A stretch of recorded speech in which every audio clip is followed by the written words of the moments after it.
इतिहास में कुछ नाम ऐसे हैं जो समय की सीमाओं को पार करते हुए हमेशा के लिए अमर हो जाते हैं।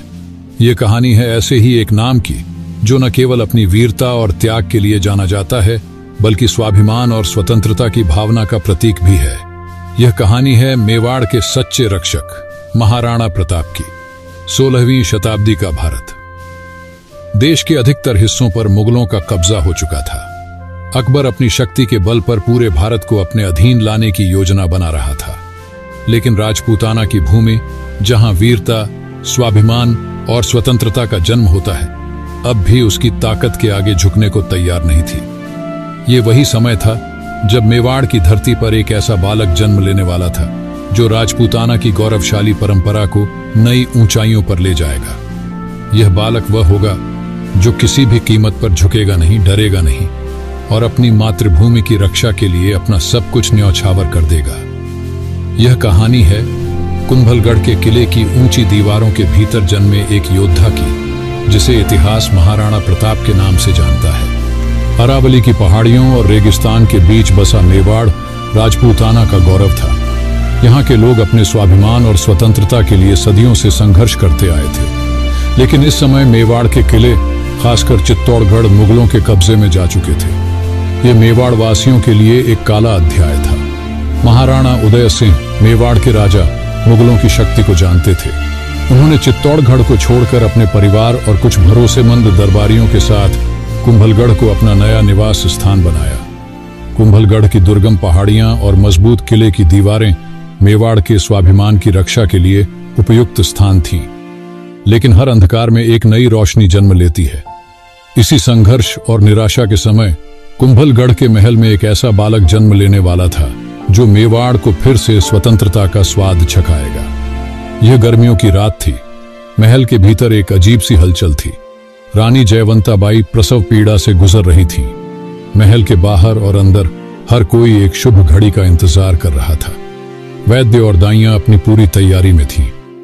महाराणा उदय सिंह महल के मंदिर में प्रार्थना कर रहे थे। आधी रात को जब चारों ओर सन्नाटा छाया हुआ था, तब एक तेज रोशनी सी कक्ष में फैल गई। कुछ ही पलों बाद एक बच्चे की रोने की आवाज सुनाई दी। यह आवाज न केवल कुंभलगढ़ के महल बल्कि पूरे मेवाड़ के लिए नई उम्मीद की प्रतीक बन गई। दाई ने बाहर आकर घोषणा की, रानी साहिबा ने पुत्र को जन्म दिया है। यह सुनकर महल में खुशी की लहर दौड़ गई। महाराणा उदय सिंह तुरंत कक्ष में पहुंचे। जब उन्होंने पहली बार अपने पुत्र को देखा तो उनके दिल में गर्व और खुशी का भाव उमड़ आया। उन्होंने उसे गोद में उठाया और कहा, यह बालक मेवाड़ के भविष्य का सूर्य बनेगा। प्रताप के जन्म के साथ ही कई चमत्कारिक घटनाएं घटी, जिन्हें सभी ने शुभ संकेत माना। आसमान में एक चमकता हुआ तारा दिखाई दिया। कुंभलगढ़ के पास स्थित एक सूखा झरना अचानक बहने लगा। जंगल में जानवरों की आवाजें शांत हो गईं और एक अद्भुत शांति फैल गई। महल के भीतर जल रहे दिए बिना हवा के और अधिक तेजी से जलने लगे। इन घटनाओं ने यह संदेश दिया कि यह बालक साधारण नहीं है। कुछ दिनों बाद बालक का नामकरण समारोह आयोजित किया गया। कुंभलगढ़ महल को दीयों और फूलों से सजाया गया। मेवाड़ के सभी प्रमुख दरबारी, योद्धा और संत इस शुभ अवसर पर उपस्थित हुए।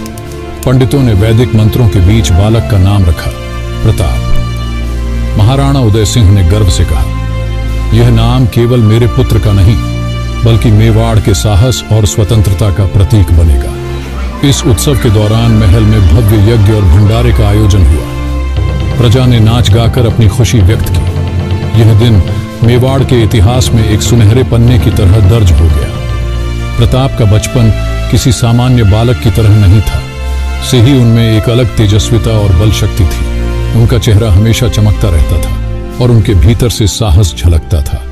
रानी जयवंताबाई ने प्रताप को बचपन से ही नैतिकता और वीरता का पाठ पढ़ाना शुरू कर दिया था। धर्म का पाठ रानी ने सिखाया। राजा का सबसे बड़ा धर्म अपनी प्रजा की रक्षा करना है।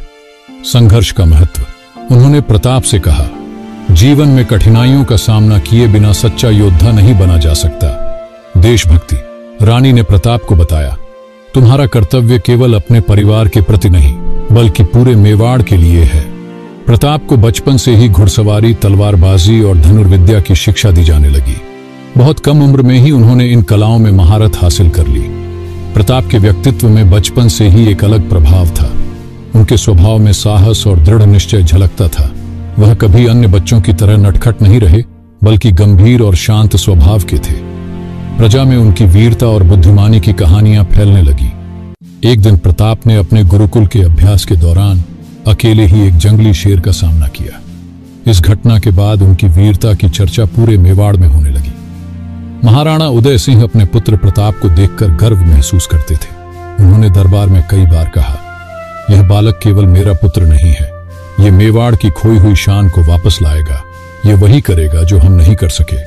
महाराणा उदय सिंह ने प्रताप के व्यक्तित्व को निखारने के लिए उन्हें देश के प्रमुख योद्धाओं और विद्वानों से शिक्षा दिलवाई। अगले एपिसोड में देखिए कैसे प्रताप ने अपने प्रारंभिक जीवन में वीरता के बीज बोए और खुद को एक योद्धा के रूप में स्थापित किया।